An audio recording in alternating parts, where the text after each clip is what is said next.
Okay. Good morning, everybody.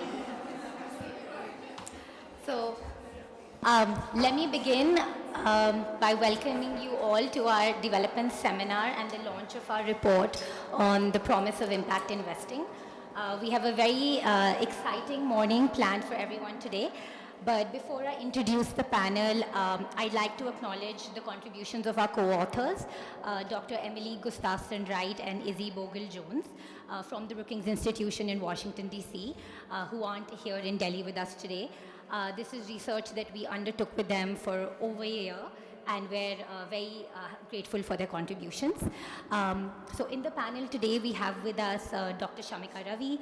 Dr. Shamika Ravi is the lead author of the report. She is the Director of Research at Brookings India and a member of the PMC Economic Advisory Council. Prior to this, Dr. Ravi was at the Indian School of Business for many years. We also have with us Mr. Baijayant Panda. He is the National Vice President and official spokesperson of the Bharatiya Janata Party. Mr. Panda has a background in engineering and management and worked in the corporate sector before he joined politics. He assisted the late Biju Patnaik and Naveen Patnaik, who founded the Biju Janata Dal Party.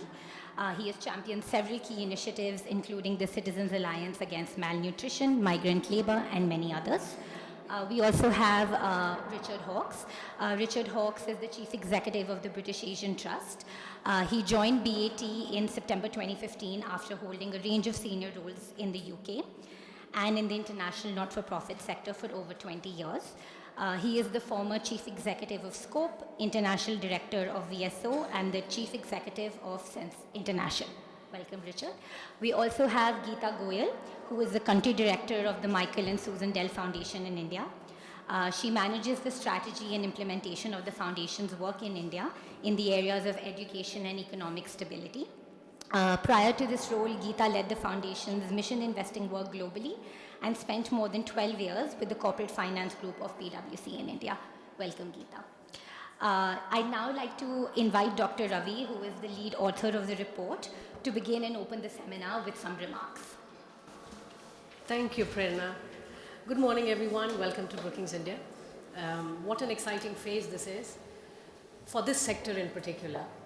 I've been teaching social enterprises and impact investments in India for the last 15 years now. In fact, it was at the Indian School of Business that we developed the first MBA course for management of development finance. And since then, we have offered this course at Kellogg in Northwestern, at Anderson in UCLA, and as recently as 3 years back in Columbia. So this is a global interest area, but for some reason, India remains the hotbed of where a lot of these investments are targeted. So it is an exciting phase for us. However, the first decade really remained one of experimentation, very much limited to the microfinance space. We saw a lot of new products designed. Experiments happened beyond the southern part, which was the hotbed, but we saw some degree of experimentation move towards Mizoram and the northeastern part of India. For many reasons, most of the northern states still remain untouched from that early experimentation, though there is a lot of intent, particularly in the self-help group variety of experimentation. But I'd like to make it very clear that this report that we have put together, the study, first of all, because it is based on a survey of the industry, and the industry very broadly defined, because impact investing, it's very difficult to narrow down the definition to one instrument or one aspect of the sector. So you will see in the report that while we have focused on health, education, and agriculture for public policy priorities, the sector itself really spans beyond this three specific areas, and the report again highlights some of the key findings from across. But there are two aspects of impact investing in India, meaning two large players. You have the industry itself, which is at the forefront of experimentation, and then you have the government, because the government is a large part of the Indian economy, and particularly because impact investing is targeted towards a social objective.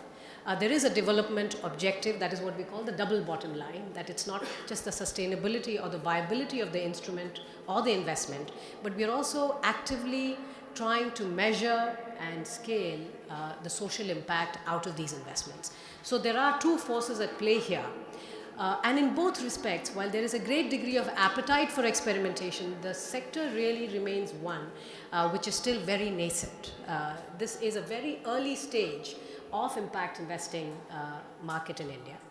It remains globally so, however, in India, because health, education, agriculture are top priorities, and we are always looking for extra budgetary support for these sectors. The public policy perspective also heavily is looking to lean on industry for investments going into these sectors. So now there is sort of a coming together, meeting of minds between how industry sees its growth and the potential, and how increasingly the government is seeing the promise of this sector, which is why we call it the promise of impact investing in India. But this report is definitely written from a public policy perspective. We are looking at what are the reforms required within industry, because industry is also highly fragmented despite the existence of an association. It remains one where the definitions are broad, and much more needs to be done to actively speak for the sector and push for certain reforms. There's also a great deal to be said for self-regulation of the sector. And on the government part, while there is an appetite and a keenness to understand this new beast, there is very little knowledge right now within government as far as this sector is concerned. And yet, again, given the potential, it's very important to put out this information in the form of this report to really push for policy, both through the government as well as self-regulation and future growth of this industry. So welcome all. I urge you all to take a look at the report, which will be also publicly, it will be available online very soon. In fact, before going into the discussion on some of the key challenges that the sector faces today and what are the potential recommendations, I will invite Prerna Sharma, who is an author, a co-author of this study and who led the survey, to first present some of the empirical findings, keeping in mind the three core sectors, but also Prerna, if you could tell us a little bit about impact investing in general in India. Next 15 minutes, please. Thank you. Great. So I'm going to make a small presentation. First, we're going to start off really with why we wanted to study the sector. And the real reason and the motivation for studying the sector was the fact that impact matters. We know that the industry can be limited in incentives of equity returns sometimes, and we know that the government spends a lot on development without really a focus on outcomes or impact. So the real motivation for this report is to inform different stakeholders, both government and industry, of the methods, instruments, and best practices that are really required to channel resources towards a more outcome or an impact-focused approach. So the motivation is really studying the impact in impact investing. The report is structured around 4 key themes. First, we present results from the survey. What's the average size of the market? What are the returns that impact investors are getting? How do impact investors measure impact? We then present some of the empirical findings of impact investments which are made particularly into key social sectors, which are health, education, and agriculture. We also want to expand our analysis and our understanding what is the scope of innovative financing instruments such as social impact bonds and development impact bonds and outcomes funds. And then ultimately we aim to present some policy recommendations for the sector. The aim of this report is to mainstream impact investments as a complement to government and philanthropic spending in India. So moving on. So like I said, the objectives of the report, A, are to define and measure the size of the market, measure performance and intent, what are the financial returns, how do impact investors measure social impact, analyze sector level trends of impact investments within health, education and agriculture, as well as understand the scope of innovative financing. The entire methodology of the report is anchored on the survey that we conducted. Given the small size of the industry, our sample size is small, it's about 27 organizations. However, we've expanded our analysis beyond membership of the Impact Investors Council, which is the body which manages impact investors. We've interviewed almost all the players that have been involved in social impact bonds and development impact bonds in India, as well as some social enterprises or portfolio companies in which impact investors have made investments in. So what are some of our early empirical findings? We find assets under management vary between $0.15 million to about $89 million, averaging at around $36 million. Average size of investments, 83% of the impact investors that we interviewed actually made investments between $200,000 and $10 million. What we find is most impact investors actually invest in early or seed stages, small amounts, and then larger amounts throughout the life cycle of a particular firm. So one impact investor that we had actually interviewed stated that they invested $1 to $2 million in the first round and up to $10 million in the second round. So it isn't necessarily true that impact investors only make early stage investments. They do focus on that, but they also make investments throughout the life cycle of a company. Average returns, this is probably our biggest finding. 67% of the impact investors we interviewed beat market returns. We define market returns as beating the Sensex, which is 12.5% that we've taken it as. And almost 42% of those that we interviewed actually got returns above 20%. We also have average returns data across sectors, different impact investors and investments that they make in different sectors. So we find skilling and housing get returns of between 5 to 10%. Financial services, including microfinance, get returns between 10 to 15%. Healthcare, 15 to 20%. Agriculture, greater than 20%. We find greater variability in education, where impact investors get returns between 5 and 20%. So the key results from the survey, we see that the top sectors of interest actually stand out as education and agriculture, followed by health.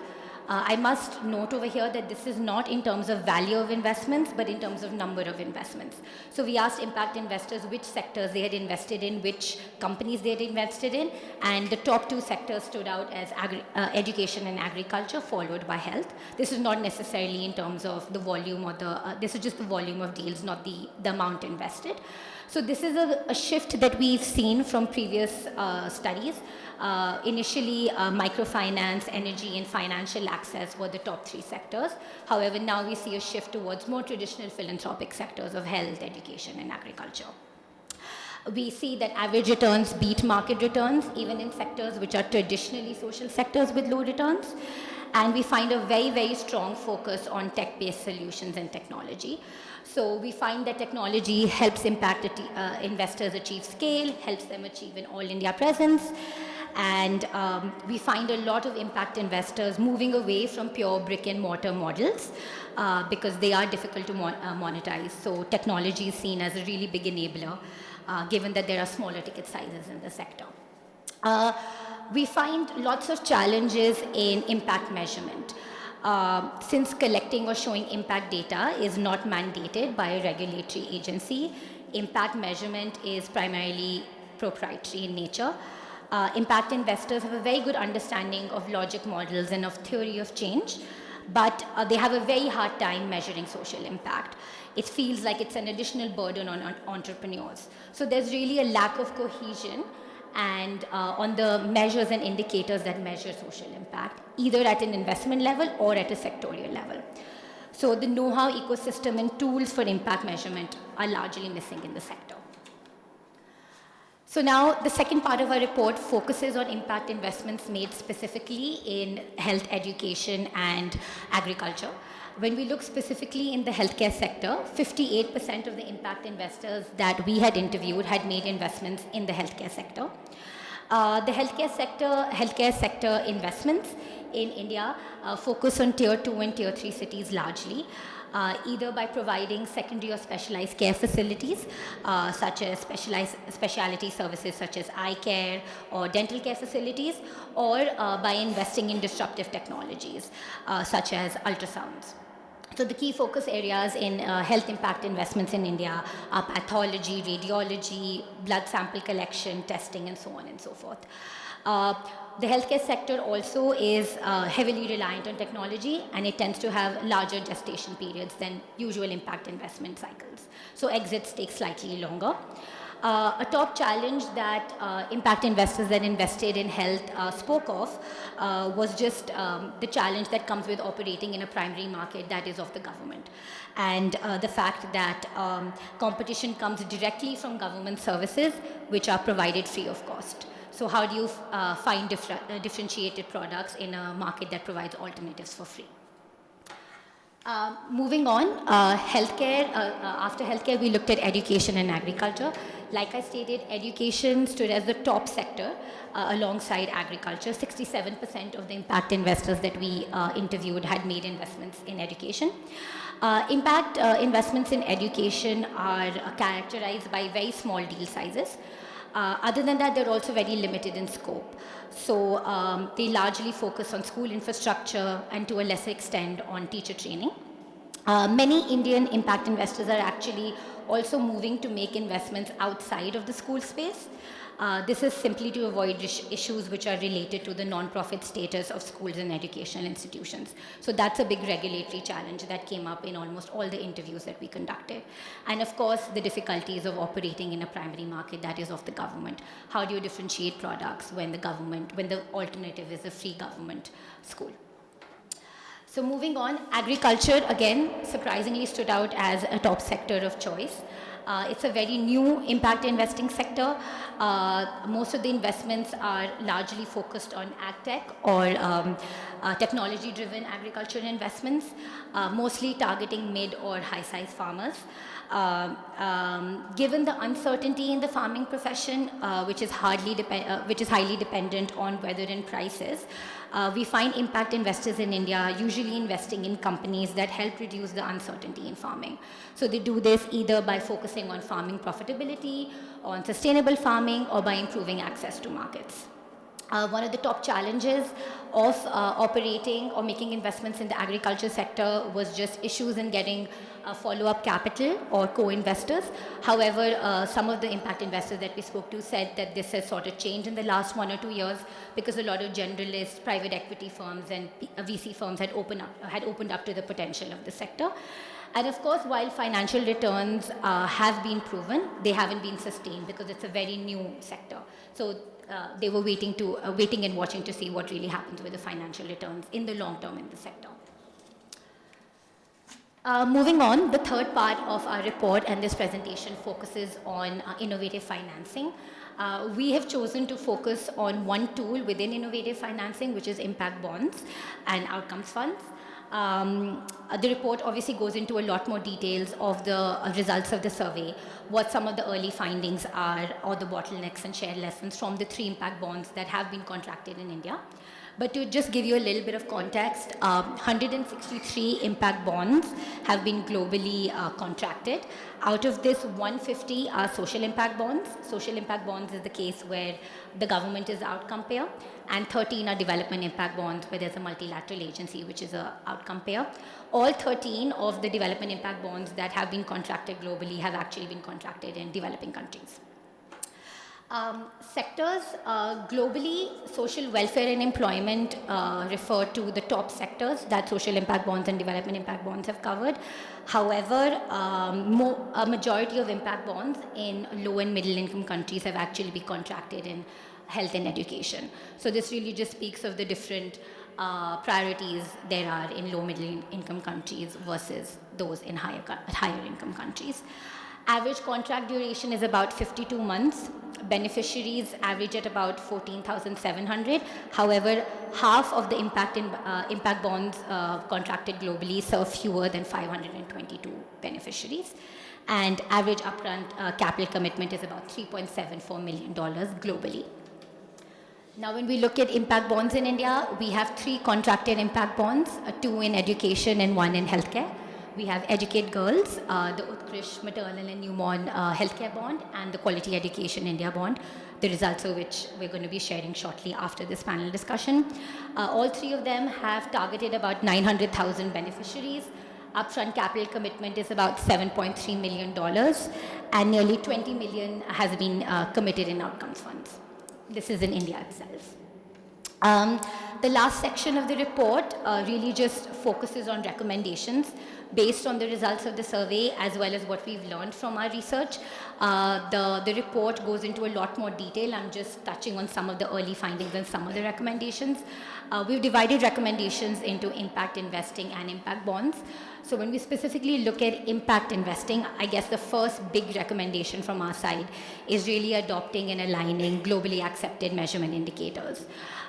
Reporting has to be standardized in the industry, and this must be facilitated through industry bodies such as the IIC and possibly the Quality Council of India. When impact investors are deciding which metrics and when they're choosing which metrics to choose, it's very important to keep in mind that simplicity should be key.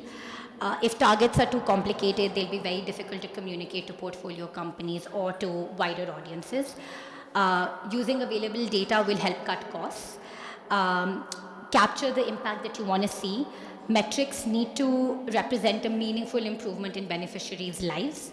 A balance needs to be struck between selecting metrics that are easy to measure and measuring things that are truly valuable in resolving the development challenge that we have at hand.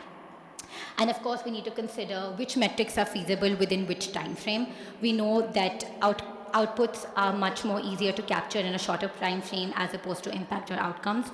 So impact investors and industry bodies need to get together and decide which metrics they want to report and how. The second main recommendation for impact investors is to really focus on product differentiation, try and move away from tech solutions. So the real recommendation is to actually invest in search processes that actually truly deliver products that are improvements to existing products. If you are focusing on consumer needs, if you're focusing on gaps in the market, then the willingness to pay for it will come naturally.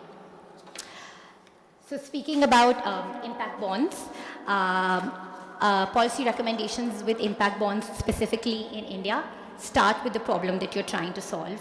Where are impact bonds most likely to add value? Which development challenge, which niche within a sector? Prioritize data.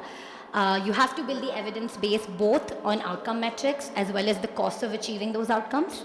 And this must be done through a culture of learning and transparency. Demonstration of value actually will help engage wider networks and will generate feedback that will help fortify the case for impact bonds in India.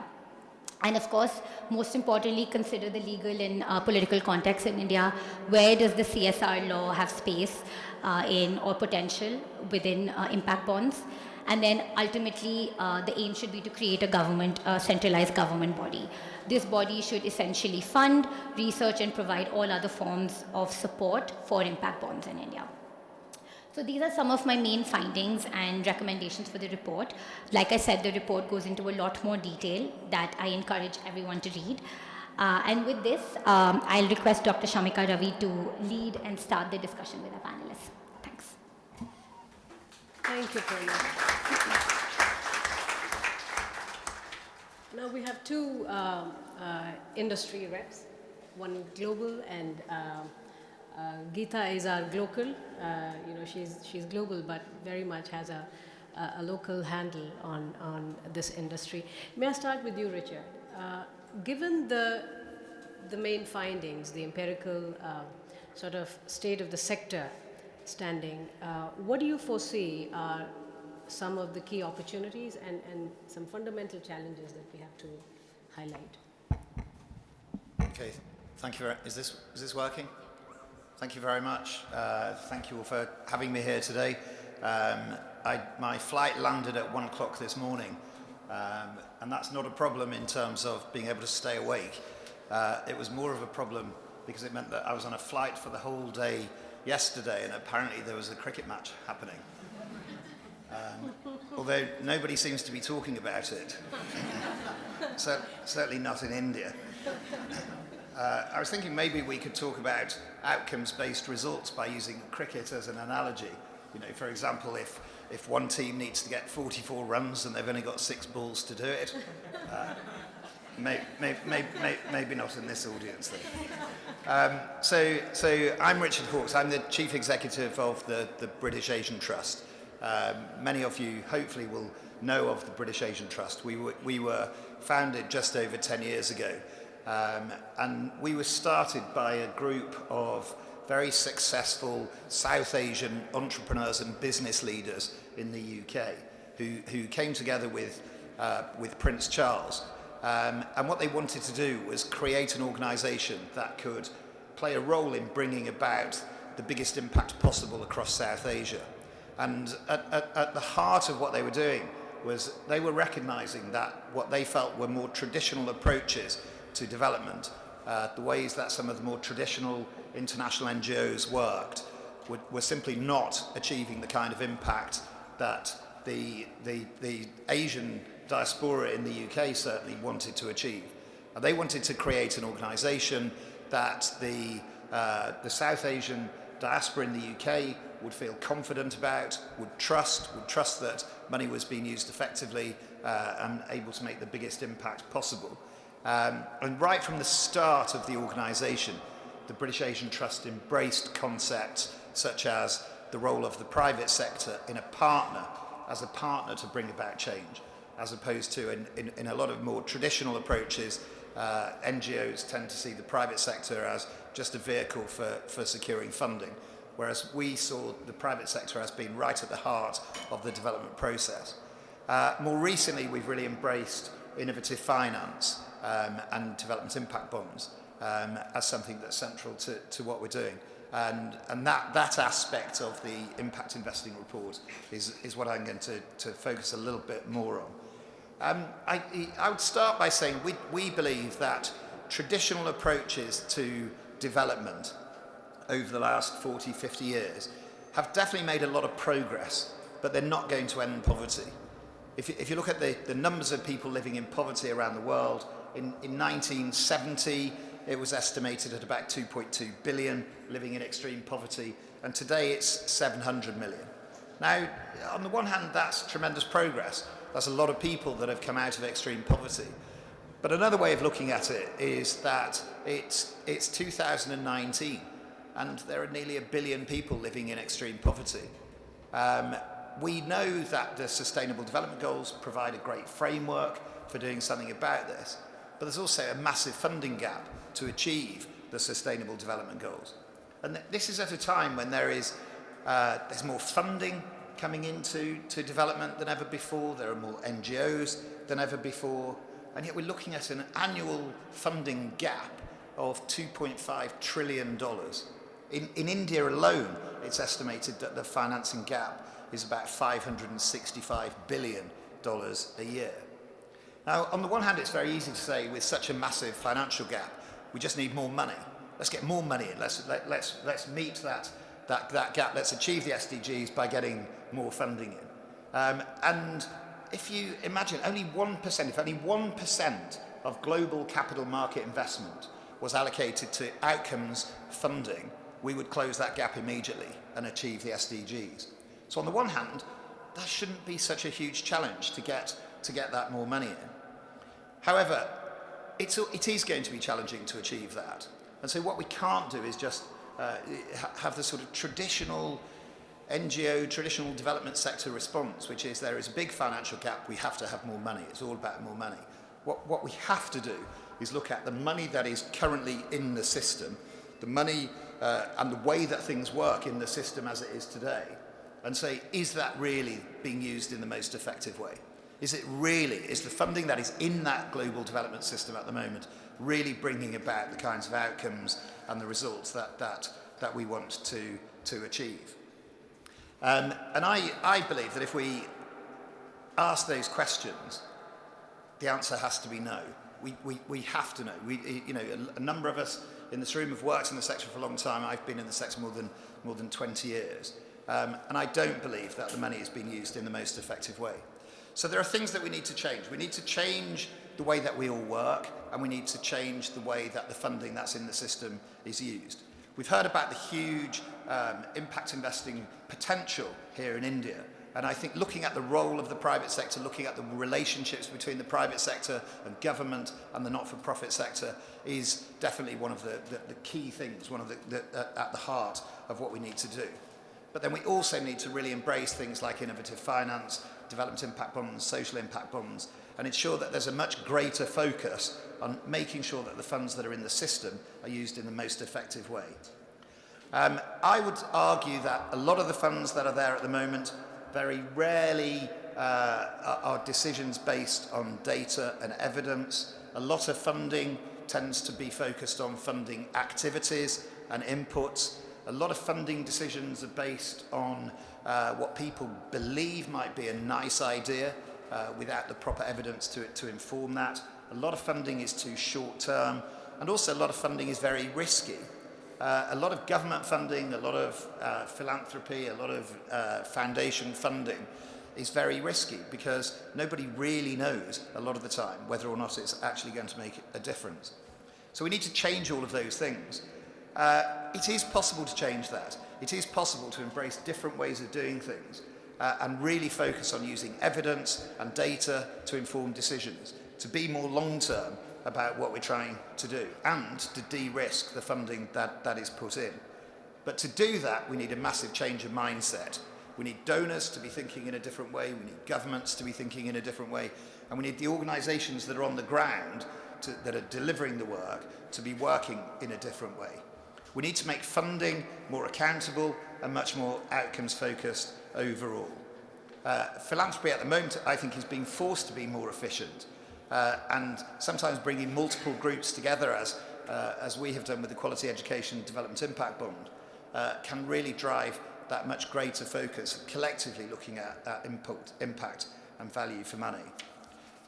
So development impact bonds, we touched on these earlier in the summary, but very, very simply, a development impact bond is not a bond. I have no idea why the name development impact bond was created, but it's not a bond, which can often be misleading to people. A development impact bond is a results-based finance mechanism.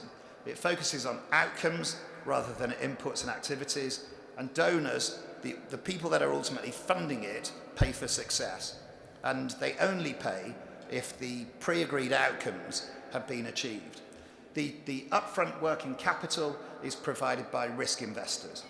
There's an independent evaluation, and if the results have been achieved and success has been achieved, then the risk investors get their money back with a return on that investment, because that's then paid for by the outcomes funders. We would argue that it applies efficiency and discipline to development funding, and it brings a whole range of other advantages. It enables, above all, it enables the service providers on the ground to be more flexible and adaptable to be able to deliver the results in the best way possible, rather than traditional approaches where donors force organisations on the ground to deliver the activities that are being purchased.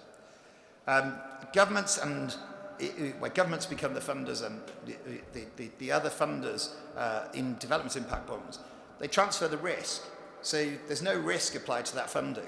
If the results aren't achieved, they don't pay.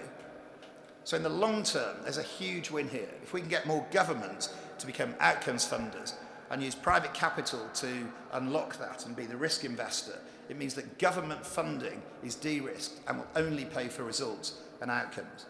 It also helps promote a culture of data generation and making decisions based on data and analysis, which unfortunately a lot of the development sector simply doesn't do. With regards to the Quality Education Development Impact Bond, so this is the largest education DIB in the world. We've been able to bring together a really impressive coalition of private sector and of public and private sector partners that come from India, from the UK, and globally, that have come together to try and achieve a number of things. So first and foremost, to try and improve education results, education outcomes for hundreds of thousands of children. But also, we believe that if we get this right, we can drive a change in the way that funding of education works in India, and ultimately have a more profound impact on the overall way that philanthropy works. The results, and we'll be hearing more about this in the next session, but the results at the end of the first year, so this is a 4-year program, the results show that the number of children achieving basic education outcomes has increased by 30%. And 40% of schools participating met or exceeded their targets in improving proficiency levels outperforming the schools that were not part of the development impact bond. What we've also found is, so there are 3 different delivery organisations that have been using 4 different approaches. Some of those approaches have been brilliantly successful. One of the approaches wasn't successful and hasn't worked. And what you're able to do with the development impact bond is then use that information and say, okay, the approaches that are working, we're going to build on that, we're going to expand those. And the one that isn't, we're going to change that, and we're not going to continue with that.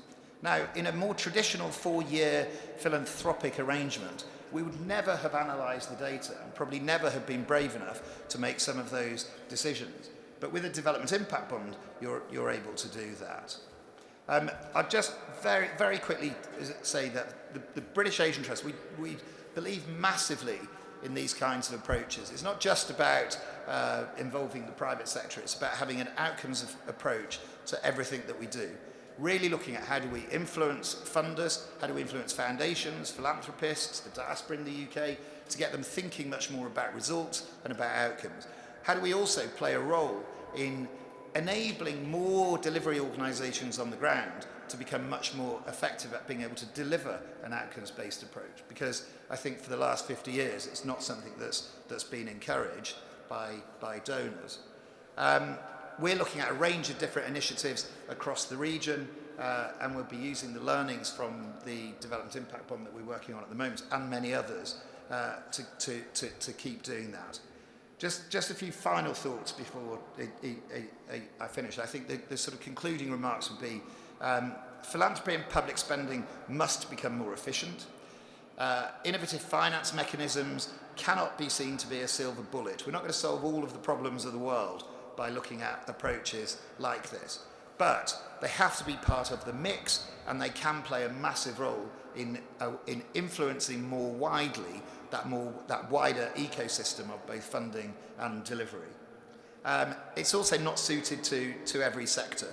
I think there are some sectors and some sectors where it's more natural to be able to develop really clear, quantifiable outcomes that these kinds of approaches are suited for. But there are other areas, other development sectors that perhaps they're not. But the big win overall is if we can all work together, change some of the mindset, and end up getting governments to be the outcomes funders so that we can unlock government funding and get it focused on delivering results. And that makes government funding more efficient, more effective in the long term, and enables us to really scale the different approaches and the results that we're seeking to achieve. Thank you. Thank you, Richard. So basically, the crux is moving towards market discipline. The whole idea of trial and error, and that is what market brings into this mix, where in the government situation we well appreciate, particularly in India, that it's very difficult, given the lack of agility, to transform schemes midway. Because first of all, we don't have the evidence. We have actively not been collecting evidence and data on large public schemes or even small public schemes. And that is the whole movement that we have been seeing more recently through the different indices that Niti Aayog and all have been collecting, is basically trying to put together some real-time data to assess and have to then restructure schemes midway. So there is some degree of discipline, market discipline, that we're trying to inject into the government, but you can imagine it's a very difficult task.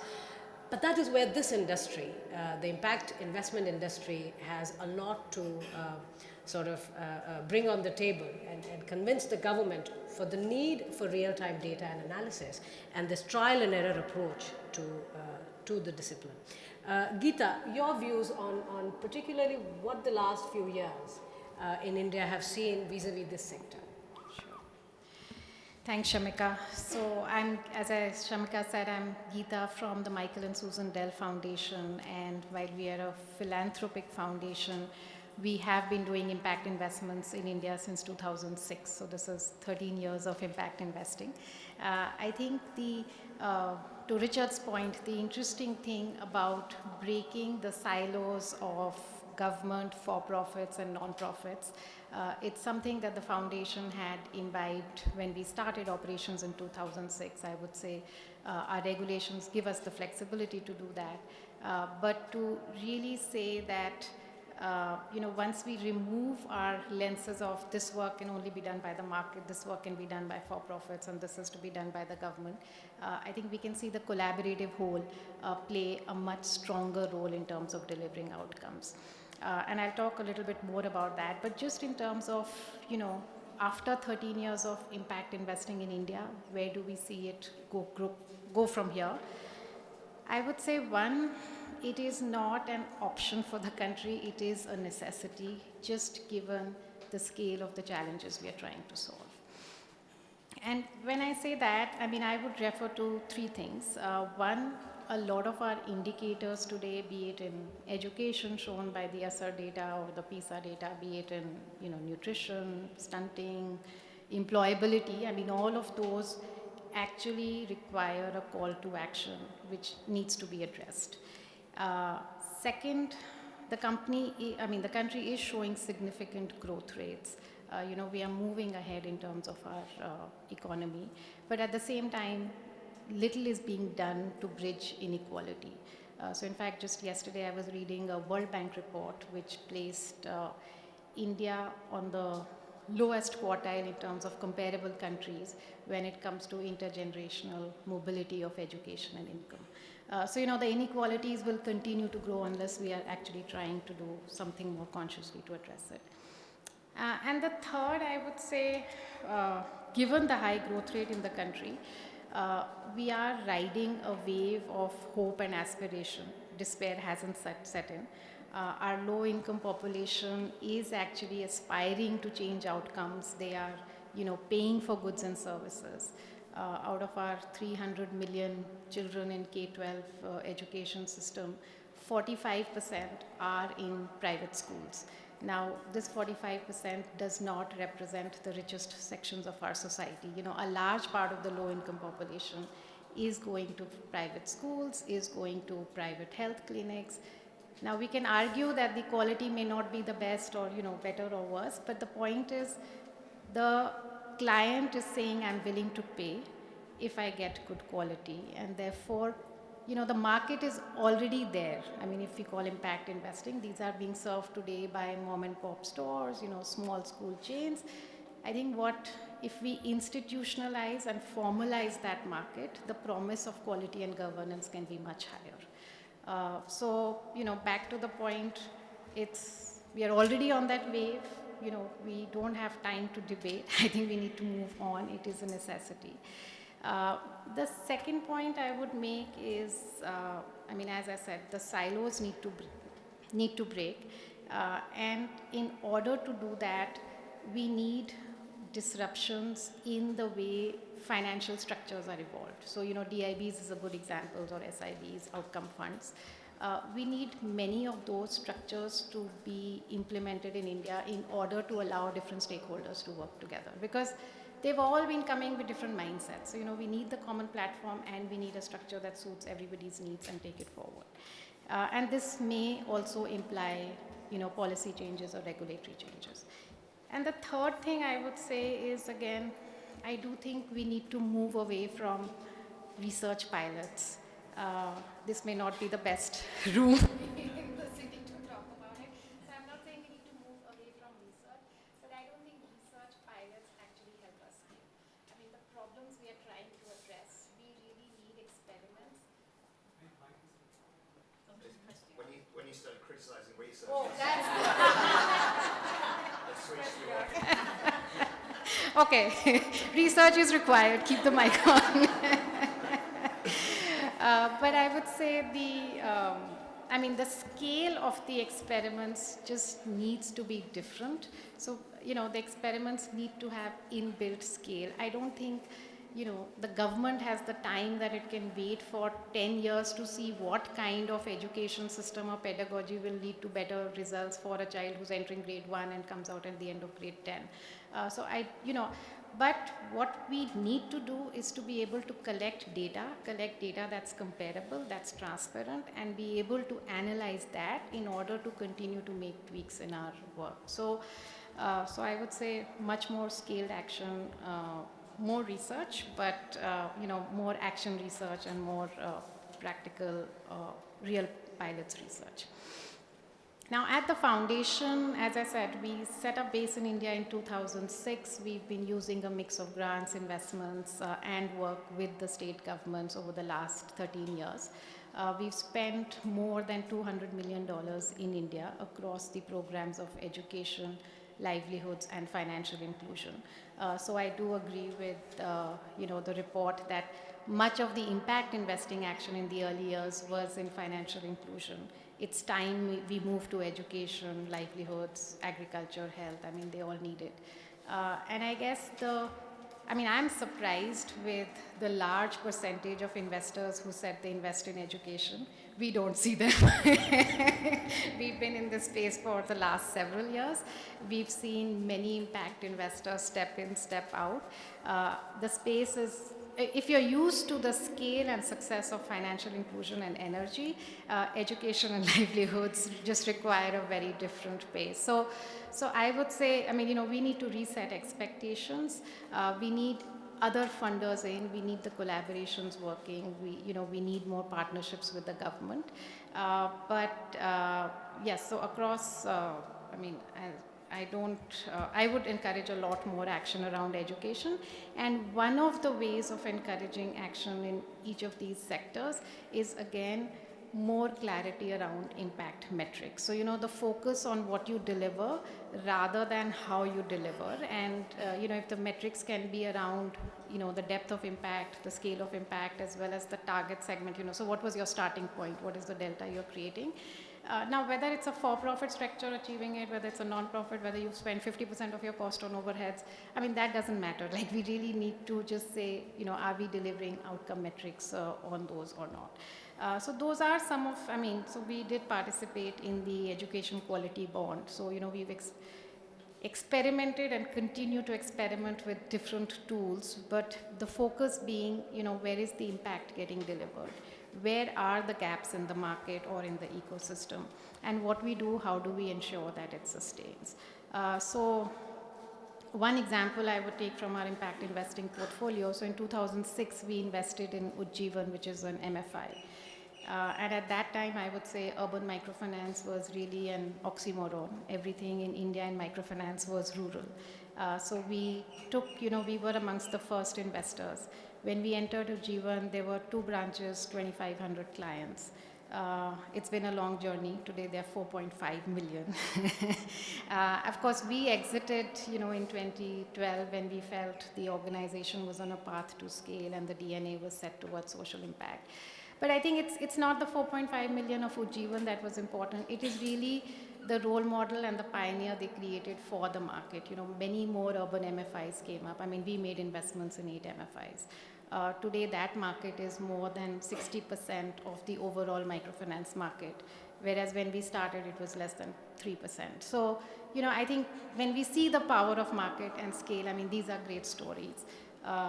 We have a few in our non-credit portfolio, which I'm hoping, we will be able to talk about at that large scale. But I do think our investments in Avanti, in LaborNet, these are strong investments delivering impact. They are viable, incrementally they are scaling up. And again, in 5 years' time, I don't see why they should not be reaching millions of people. So I think but the journey has been tough. The journey has been lonely. We need, I would say just more capital and more forms of capital to come in. I don't see a reason why CSR capital should not be allowed to step in. Either into outcome funds or into social enterprises. Why Indian tax-exempt trusts should not be allowed to do it. So, and more effective partnerships with the government, either with, social enterprises being service providers, or, the government being an outcome payer, whichever way. I just think we need, whatever, mindsets is one thing, but whatever are the policy and actual challenges on the ground, we need to address for those and move on. All these players need to come together. I'm just thinking in case, Shamika, you want me to address any other specific thing, but just in terms of what needs to be done for the sector, again, impact metrics and data, again, we will not get to perfection, but let's get to some level of standardization and let's make that mandatory. The second, more regulatory changes required to get more forms of capital coming in and coming to effectively work together. And while I won't use the cricket analogy just given yesterday, but I would say that if I look at impact investing sector in India, it's more like, the Zumba classes, which are small form, everybody has their own targets, you don't know what your neighbor's target is, but it's challenging, it's exciting, it's creating impact for you and your partners. We need to move it to an athletic stadium where, the benchmarks of success are high and the scale is much larger. So, thank you. On those wonderful physical analogies from cricket to Zumba.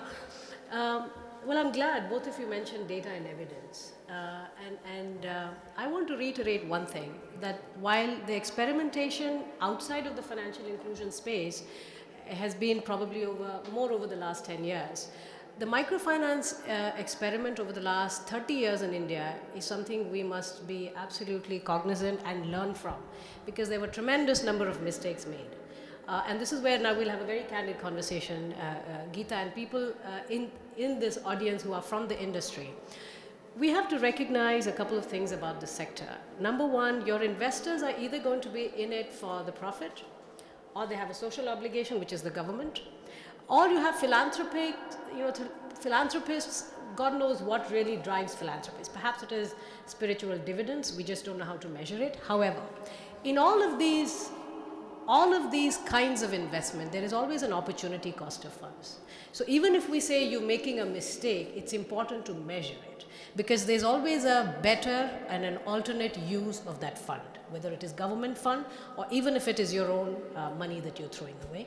Opportunity cost is something which fundamentally motivates a lot of research, and almost all social enterprises must therefore, by themselves, or through industry bodies like the IIC, mandate some amount of research and evidence building in this sort of timeline of an investment. Similar sentiments, and of course, are also being tried within the government when we say you're trying to move away from input-led, where a government so far has been telling you how much money has been spent on a policy, to saying, well, what are the outcomes, not just output. What are the outcomes? Eventually, if we are skilling so many people, how many are getting employed? So you really have to shift the narrative towards results. So, and that, by the way, is an objective measure. We might be talking about it very broadly, but each of these is a very specific indicator that we are trying to change, we're trying to improve. So again, data and research, unfortunately, there's no getting away from it. Second is what Prerna, the study basically highlights, that the sector, impact investing sector, views the government as a competition. And that's natural, because this entire social space is where it's the government's business, really. Health, education, unfortunately agriculture as well. I mean, we've had lots of reforms over the last 30 years, but very little in agriculture. So agriculture still remains the purview of the government. Where there is a great opportunity is the fact that the different state governments in India are experimenting over and beyond what the center's mandate might be in that particular sector. And I think your true partners, when you start to think of collaborating, have to be the state government. So one has to move beyond Delhi. Now, when I said the mistakes of microfinance, what exactly do I mean? In the year 2006, in a district called Krishna in Andhra Pradesh, that was United Andhra Pradesh, the district commissioner basically shut down all microfinance institutions. And that was because of overheating. That was because, again, at that point, there were several suicides, there was social unrest, and so on and so forth. That should tell you how the social enterprise space works very closely. Even if it's not really through an arrangement or a contract, you are fundamentally working in the same market segment that a government does. So at all points in time, you have to be sensitive. And that sensitivity really can only come, and you make a point for yourself, through research and evidence. By saying, look, this is the impact you're having in terms of either growth of enterprises, empowerment of women. We can have multiple different indicators, and that's the beauty of this space, that you pick what you want to impact, but please invest in evidence, in measuring the impact, because impact is whatever the investors want to be right now.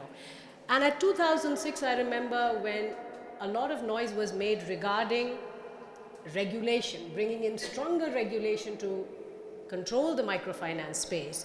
The industry body at that point had basically said, no, we will go for self-regulation. We do not want, at that time it was NABARD and there was a movement towards the RBI, that we would much rather go for self-regulation. It somehow never happened. The economic logic of that is, it's a simple coordination problem. It's a problem of the commons. It's nobody's baby. As long as it's not your shop that is being shut, you're not going to invest in collective evidence building. That, unfortunately, still remains a fundamental problem in the impact investing space. The kind of coordinated movement that the industry needs to do to, one, represent its case to the government is lacking. And the second is just putting resources for this kind of evidence building has to transcend individual institution. It has to be a collective industry-led effort. And we know what happened in microfinance in 2010. You had an ordinance which practically killed the sector in almost all the 4 southern states, right? So that's very expensive. That kind of an error and therefore a retrial is very expensive for industry. And of course, at that point, the losses were very much private to the specific NBFCs that had it. But why should we find ourselves in the same situation again? The kind of investments that are required in evidence building has to be done now.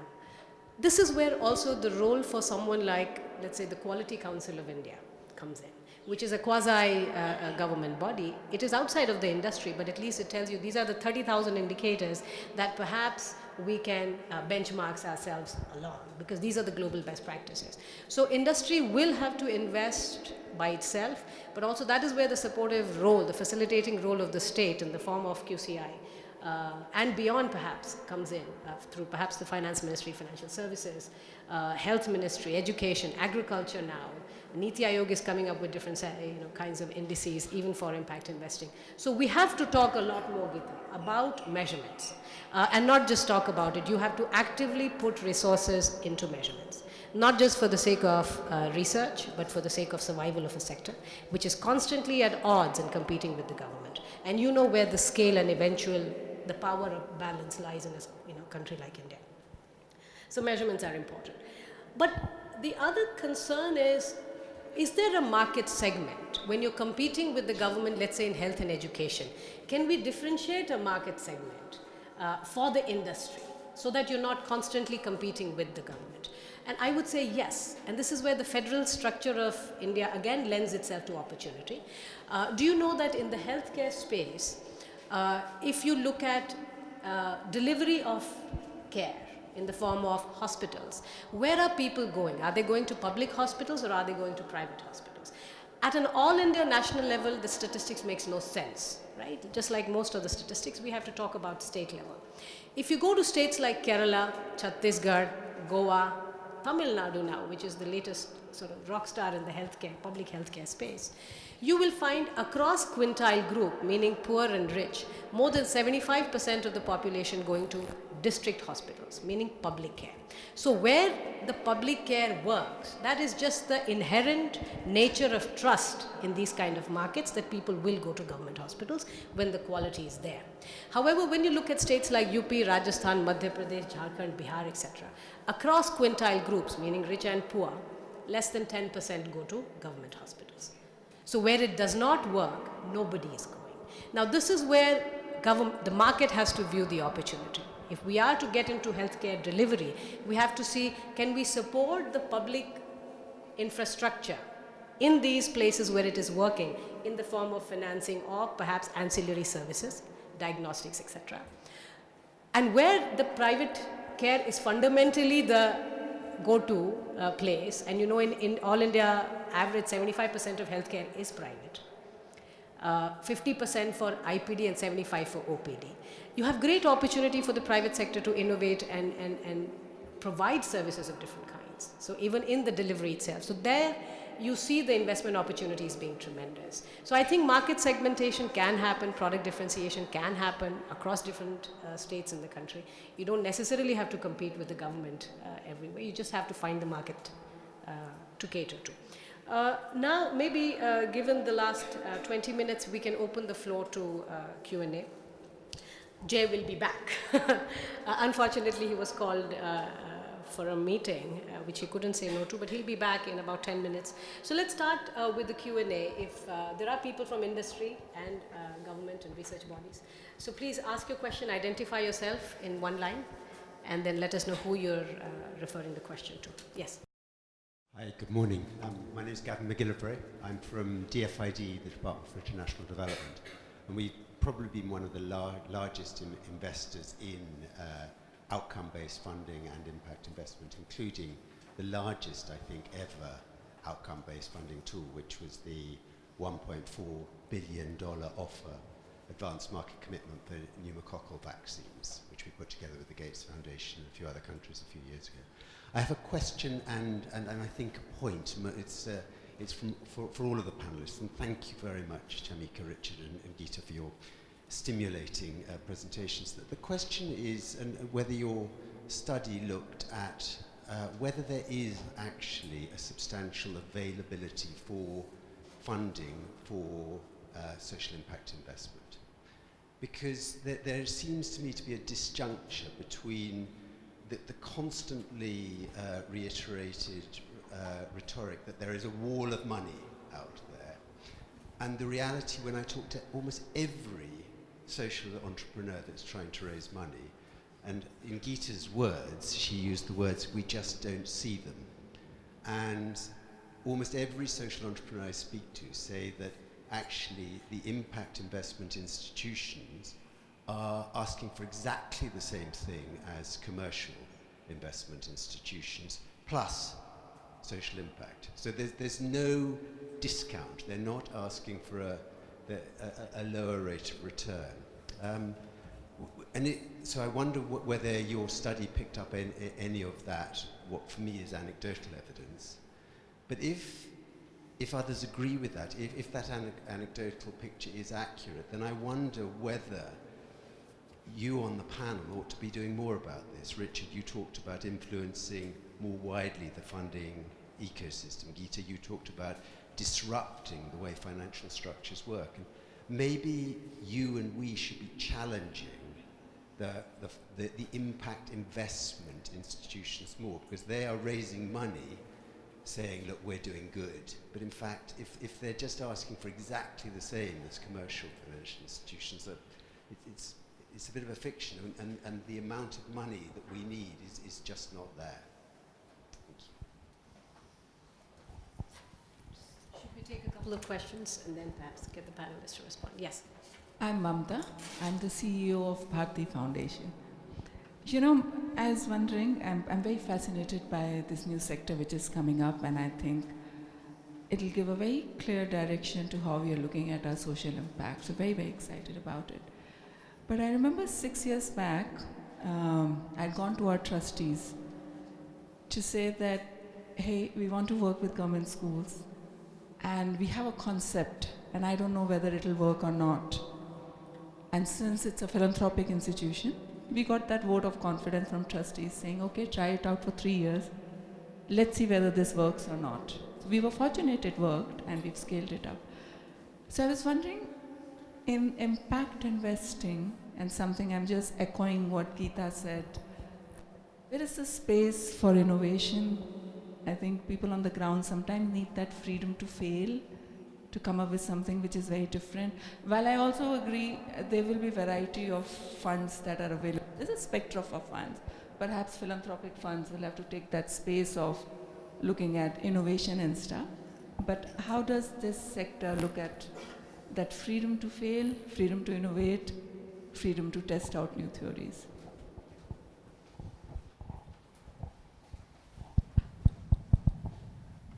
Hi, good morning. My name is Eric Naranjo. I'm with USAID. Thank you for the invitation. It's been great to hear what you guys have to say about the market. As a donor agency, we're very much interested in catalyzing private capital. Part of that approach has been looking at blended finance. We understand the role of blended finance to reduce mitigants, to draw in private capital and kind of change the nature of the game. My question to the panel is, how can we use blended finance in the most effective way without really distorting the market, in such that impact investors would now be expecting grant capital to do a deal that they would normally do, or in the sense of a development impact bond, looking at commercial capital, truly commercial capital, banks, for example, providing a first loss, which actually speaks against what the development impact bond actually is. And so those are the types of questions we're chewing on at the mission, and would love to hear your thoughts on that. So perhaps we can take those three first. Richard, would you like to go first?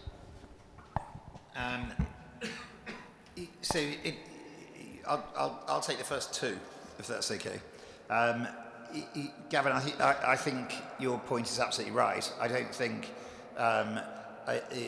certainly in terms of our experiences, that there's a lot of noise with people saying there's trillions of dollars out there, and sort of equating that directly with the funding gap that's required.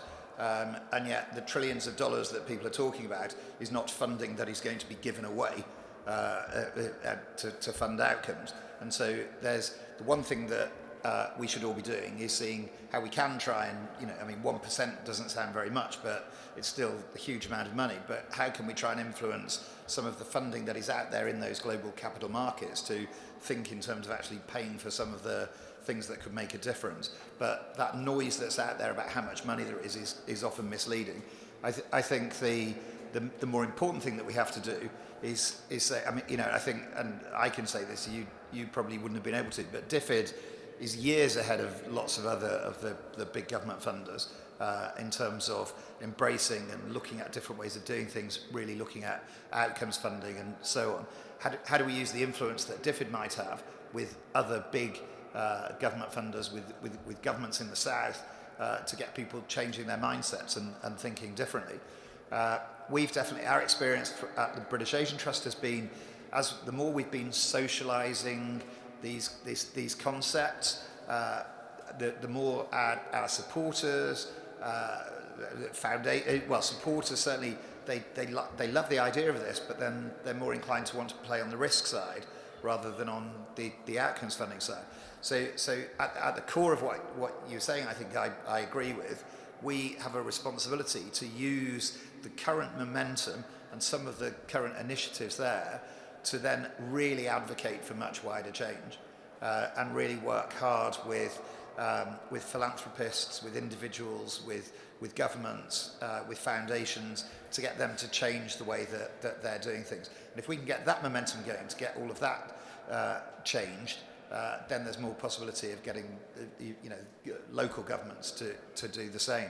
But I think that sort of advocacy and influence piece is absolutely enormous.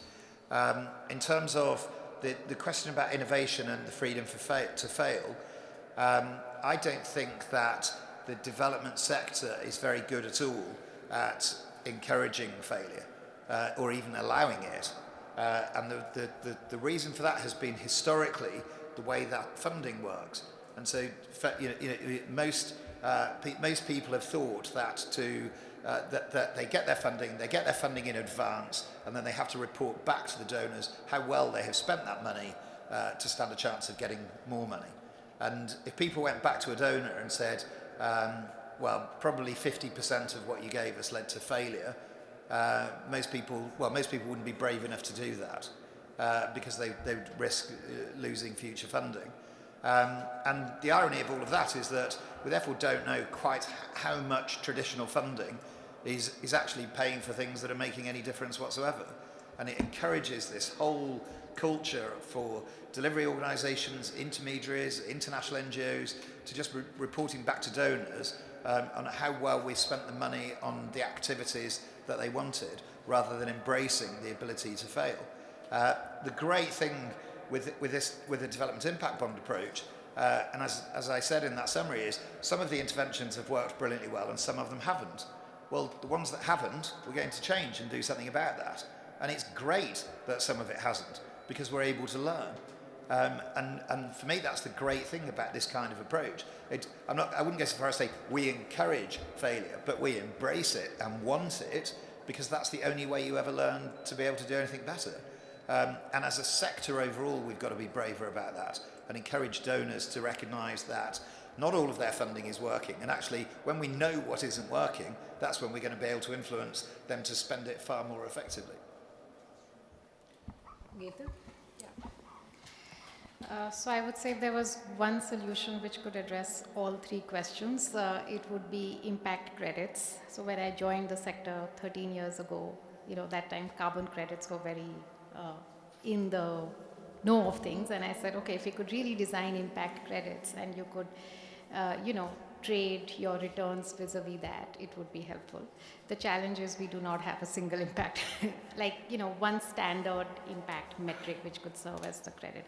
And I think that's where, back to Shamika's point, I think we need more data and more sharing of data. We need to get to some more standards.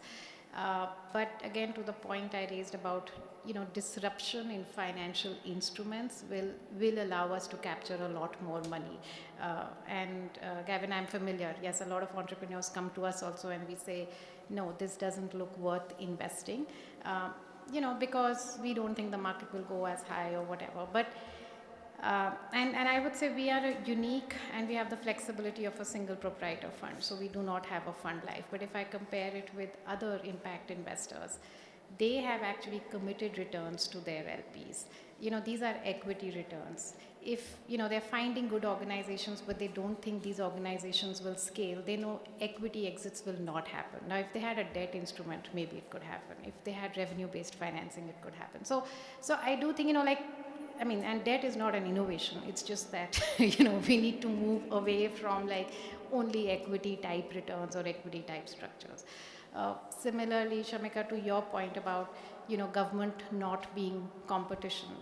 How do we encourage more and more public-private partnerships? So I think it's about, if we focus it back on the outcome or the impact and, and then forget about what instrument helps us get there or innovate more on instruments, I do think that can actually create a much larger platform for matching of demand and supply of funds. And I do think, even to address the question on blended finance, if we have impact metrics and we know that, okay, this funder is an early stage funder, will need, 20 credits on impact and 5 credits on return. They could come in and then somebody else could be the reverse in terms of finance and impact. But today, we don't transparently talk about those metrics or the trade-offs. It's much more, in my organization, I do things like this. So I would say, I think the single solution is more data around impact and being more flexible on financial structures. And it's a journey that has just started. Thank you. My quick comment on this before we basically have Jay to. You did have a copy of the book, and you're well versed with. So we'll start. We'll have you comment and tell us what do you think should we be doing. This sector has trade-offs. So this fallacy that we think there's a double bottom line, while it's true, you can do well and you can do good, but the more down market you get, it just gets more expensive. So that recognition, I think at some level the industry will have to acknowledge the fact that as you want more and more social impact, it's just going to be more and more costly. So that's number one. And that, by the way, is very well proven empirically through massive amount of literature over the last 30 years in social enterprises. But the other, Geeta, I think we need far more competition. We need a lot more competition, and that is why I think the industry bodies have to just support a lot of youngsters who are getting into this, the social enterprise space with information and some amount of early hand-holding. But we would much rather the industry do it on its own than government mandate certain amount of impact in any way, because God forbid, if they did, that would truly be the end of any kind of innovation. But it's important to be, I think, honest to ourselves and realize that, social impacts are costly.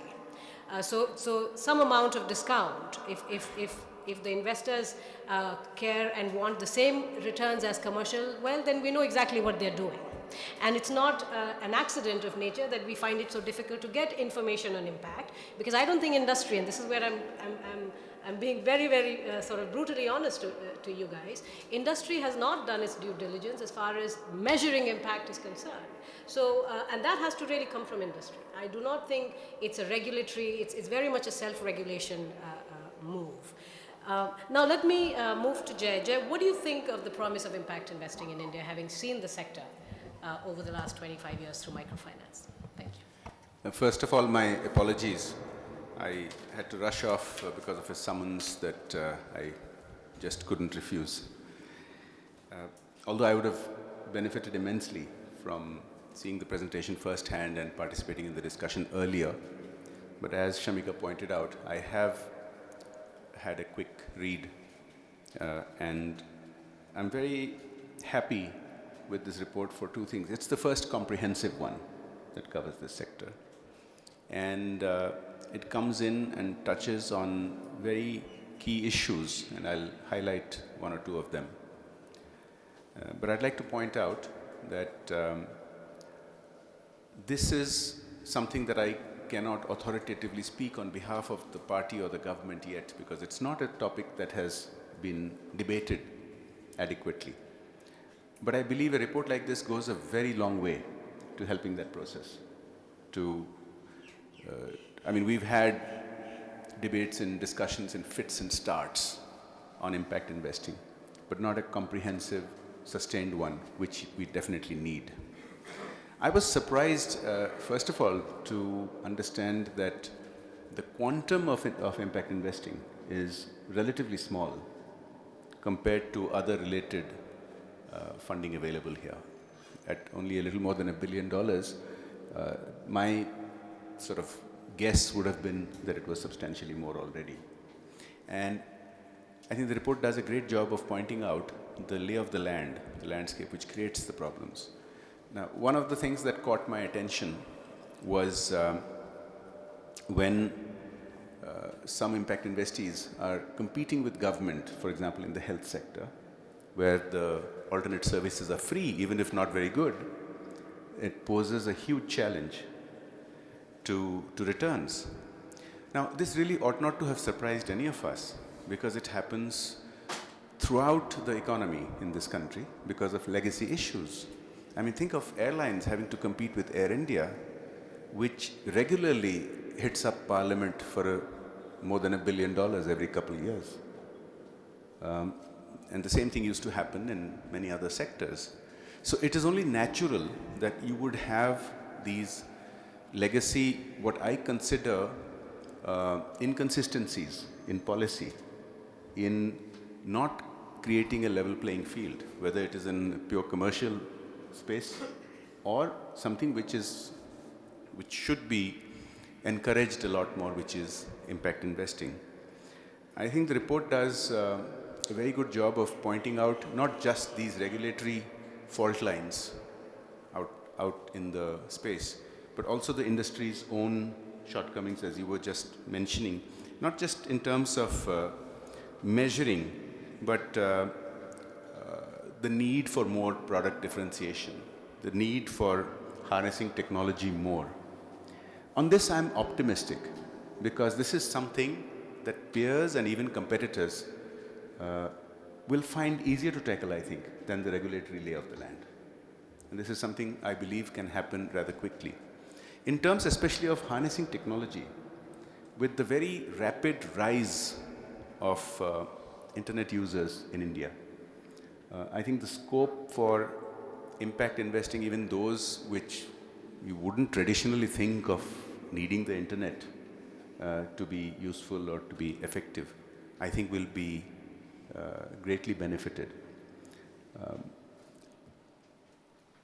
In rural India, for instance, in the last few years, you've had fiber optics reaching remote village panchayat levels at breathtaking speed. And we are on the verge of another quantum leap in terms of access, in terms of connectivity to those who have been totally kept out of the loop so far. It's I think, no surprise, moving on to another aspect, that although impact investing is a global phenomenon, so much of the debate is centered around what is happening in India.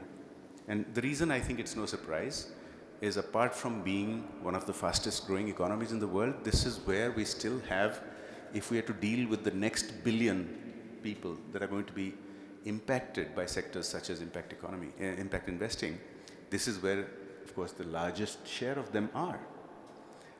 So I see this as a unique opportunity. Not to say that everything is going to be rosy. The policy challenges are real, they're serious. For somebody like me who came from a private sector background, from a technology and management background, many of the solutions that I see when I am in rural India are fairly obvious if you look at it from a technological or a management problem-solving point of view. But they're not at all obvious if you look at the political economy, if you look at all the vested interests that are there. So I think we should expect that the regulatory aspect, I'm optimistic because I'm seeing a renewed commitment in this second term of this government to make breathtaking changes on many fronts. So I am optimistic, but I'm not going to be naive and say that everything will be hunky-dory in a couple of years. In terms of gains for sorting out most of these issues, I see more gains happening from the self-regulation and the internal cooperation among the industry players than on the regulatory front, but that is not to say that there will not be improvement on the regulatory situation. Thanks. Great, thank you.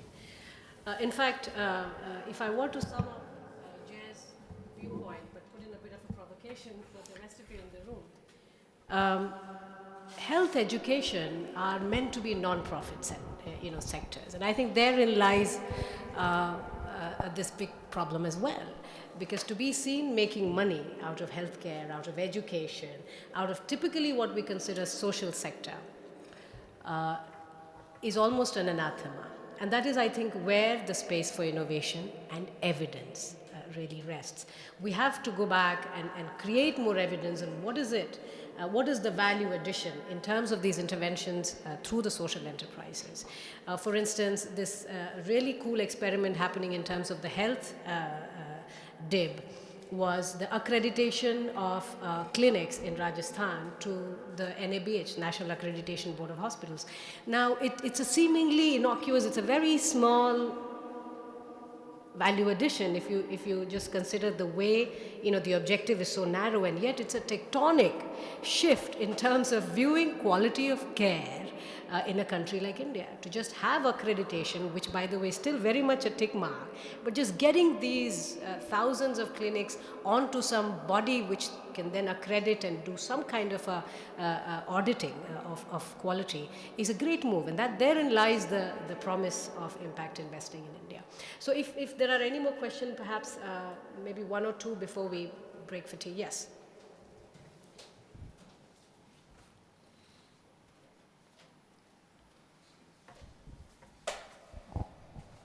Okay, so whoever has the mic, unfortunately, Ron, hey.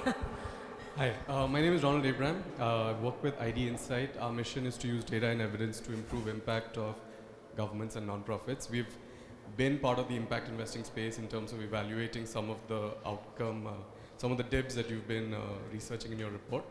And of course, also we're part of the Niti Aayog outcome measurement space through our work with aspirational districts. So first of all, congratulations for bringing out such a comprehensive report. My question, or I guess it's a comment and then I'll follow that up with a question, is that we have been seeing sort of two broad movements in the role of evidence in development over the last 15, 20 years. One is a clear shift towards measuring outcomes rather than only thinking about inputs and outputs. Second is a clear shift about looking at the importance of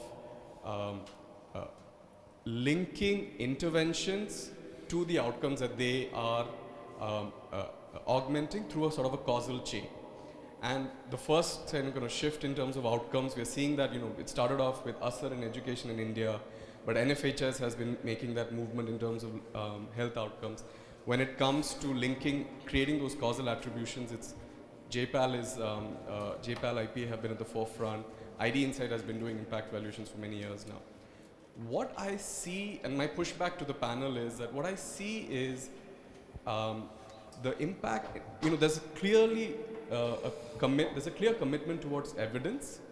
However, to to some extent, I feel like the impact investing space is kind of riding the wave on that shift towards outcomes and is not necessarily adding sufficiently more. And I'll tell you why I think so.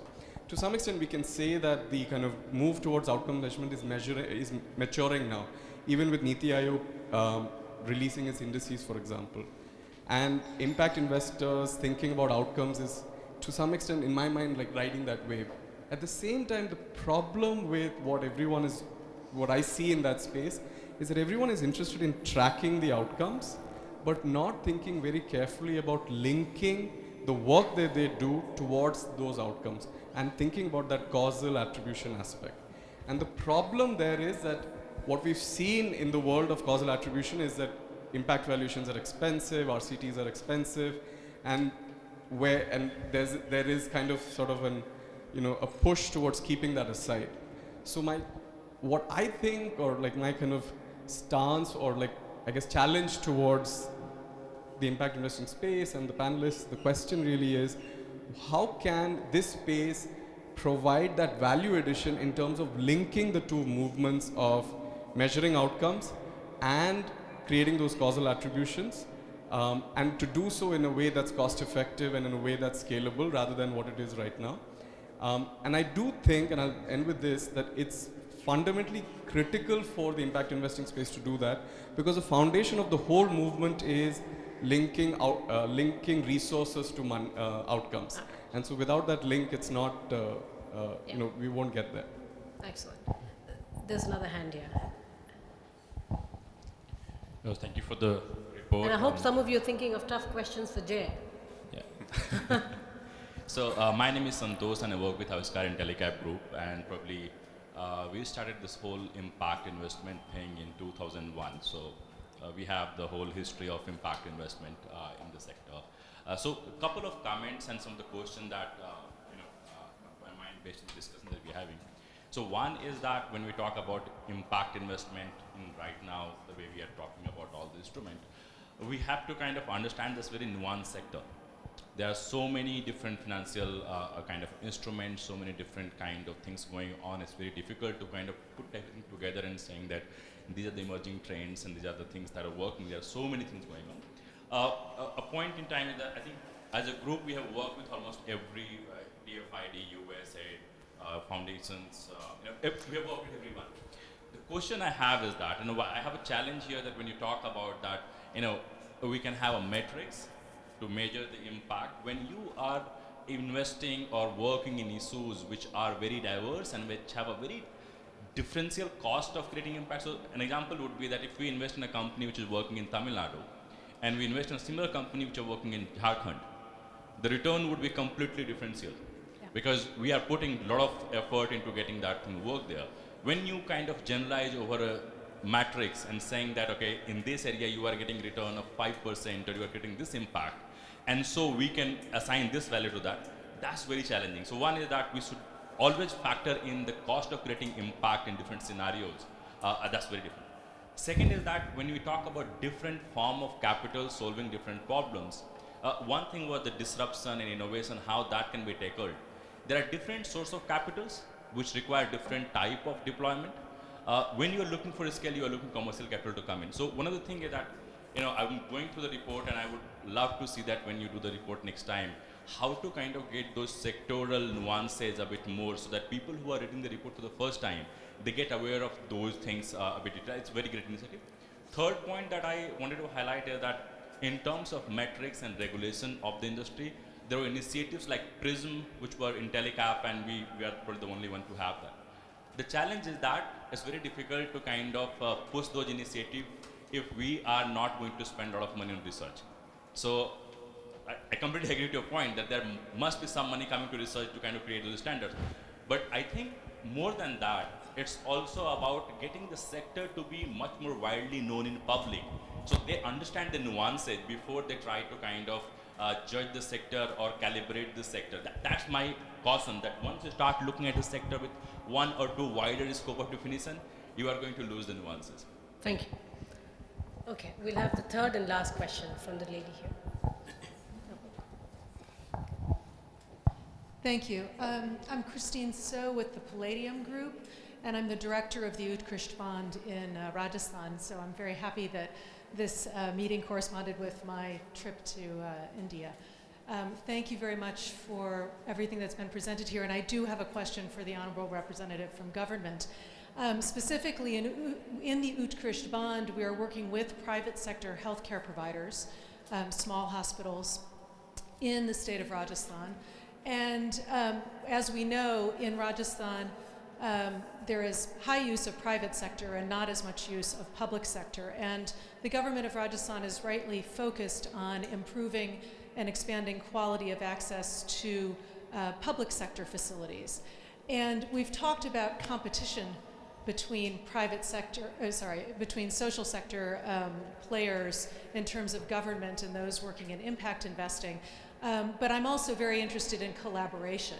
And so could you speak a little bit about how you might see from the perspective of federal government and of state government, how you would expect to collaborate with an initiative working in private sector in a setting where we know that private sector is providing a critical service which maybe is not being able to be supported by government in the same way? Thank you. I can tell you my druthers, because as I said, I don't think either my party, which is the governing party, or the government itself, has taken a comprehensive view on the very important question that you asked. This is something that needs a much more debate, as I mentioned earlier. Now, I'm not familiar with the Utkarsh initiative, but I presume it's healthcare? Right. So, Rajasthan, in fact, was lauded and feted a few years ago when it started these initiatives, because it's well known. For example, I served 4 terms in Parliament until last year, and you know, there is an average of 50% shortage of doctors and other critical staff in all the primary healthcare centers and other government centers, medical centers in rural India. And there has been discussion in India about how do you harness the private sector. So when Rajasthan started this a few years ago, it was welcomed by many. Now, there are many reasons why government-run facilities are run so poorly. I, for example, would want that there would be more devolution of authority to the districts, which they could hire nurses, they could hire doctors, they could hire teachers, because everything is centralized at a state capital level. So take my state, which is Odisha, which is the size of a large European country.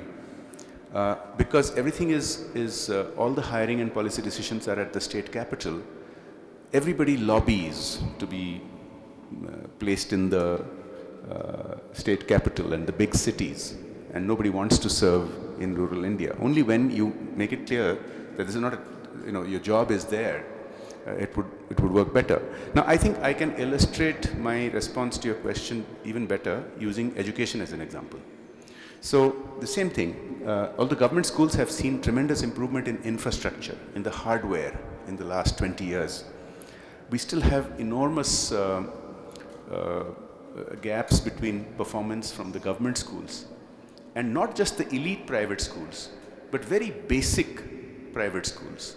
Some of them run by NGOs, some of them run by missionaries, some of them run by entrepreneurs who charge very little. And in fact, they don't meet many of the regulatory requirements under the right to education requirements, such as having a large playground. But they, in terms of outcomes, just purely on academic outcomes, they do far better. And you are seeing poor parents throughout rural India voting with their feet, moving kids to these schools where even though they can barely afford it, they would much prefer to send their kids to these schools than to send them to the government schools because of the teacher absenteeism and the poor results. So there are groups that are working on this, and there is an association of such schools which are not elite but they are private, and they charge low fees, and they have been representing for several years against government's stepmotherly treatment against them. So if it were left to me, and I will certainly take this up within my party and the government, and I have been taking it up for many years, we should not impose harsh penalties on those from the private sector who are actually delivering results, at least on the academic front. To have this ideal that every school must have a 5-acre playground or something like that may be a great idea, and perhaps we can have different categories of registered schools, a category A and a category B and so on and so forth. So my intent would be that we must find ways of harnessing. Now, if you look at, I'll give you one more example. Again, using education, vouchers. Now, vouchers evokes different kind of responses in developed countries. But in India, the 2 or 3 pilot cases that I've heard of seems to indicate that they work quite well. And there should be some ways that we can capture the energy and the entrepreneurship and the missionary zeal and all kinds of efforts that goes into some of these smaller private schools. I'll conclude by giving you one example. Just last week in my home state in Odisha, there was an announcement of a large number of closure of government schools because they have less than 10 students each. Now, if we don't, if we just try to pretend that there is no problem, you end up in a situation like this, where in any case you will have to close down government schools. It's not that there aren't people in that area. It's not that there aren't kids going to school. Kids are going to school next door in a shanty that gives them better education than this nicely constructed government school. We should be able to harness those energies. We should be able to even outsource these closed government schools to local NGOs or others to run based on some agreed principles. Excellent. Thank you. Now just quick responses, if we have from Richard and Geeta, to the causal link that Ron asked, and the other about the cost of capital being different. Is that on? Well, you'll just have to press the arc at the bottom. I never realised that. I think Geeta will pick up those bigger points. I just want to make a couple of comments and also abuse my position here to ask Jay a question, if that's okay. So the first point, this came up a little bit earlier about the challenge of being seen in this space, of people being seen to make money out of health and education. But as far as I'm aware, there are already people making a lot of money out of health and education.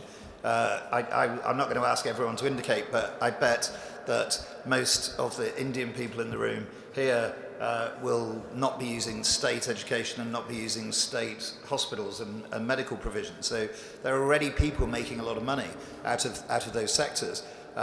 What things like innovative finance, development impact bond, impact investing can do is drive government spending in those areas to be more effective. And if government spending in those areas is more effective, then we might end up with a much better system overall, where there are actually fewer people making money out of it, and government resources have been more effectively targeted in a much better way. The main point that I want to make, and just ask Jay, is that I think, so from an international perspective, I know for a fact that India is way ahead of most countries in this space. The not-for-profit sector in India has been evolving and changing in a more dynamic way than anywhere in the world, embracing social investment, embracing social impact, moving away from a more sort of old-fashioned, traditional, charitable kind of way of doing things. The government is encouraging innovation. The CSR legislation is encouraging corporates to be thinking more proactively in this space. And there's the rise of the middle class here, more than 500 million middle class people. So you've got increasing levels of middle class, a country that embraces innovation, that thinks about scale, a not-for-profit sector that is moving in this direction. And what you said earlier is a government that's just come into its second term that is also really keen to be looking at major changes that can be made in this kind of space. So I guess my question is, how do we work with the government to not only ensure that we can drive and scale this kind of direction here, but also keep positioning India as the preeminent country in this space in the world, and therefore driving these changes globally? This issue of making money from these sectors being seen as distasteful has deeper roots, and I've written about this phenomenon extensively in my columns and in my book, which was published earlier this year, about the suspicion of markets. The suspicion of markets goes back several centuries, having to do with our colonial experience, having started with trade, and the conditions in which we became independent, and the decision in our early years of the Republic to have an overwhelming statist economy. We've been gradually weaning ourselves away from that mindset over the past 3 decades since economic liberalization started opening up. But there continues to be deep suspicion of markets per se. And the term profiteering is used not just where it is applicable, but where somebody even makes genuine, reasonable profits. So it leads to a situation where you have unintended consequences. And there are reasons for this. The reasons is wherever there have been markets, they have not operated with the level playing field, with open access and competition from all.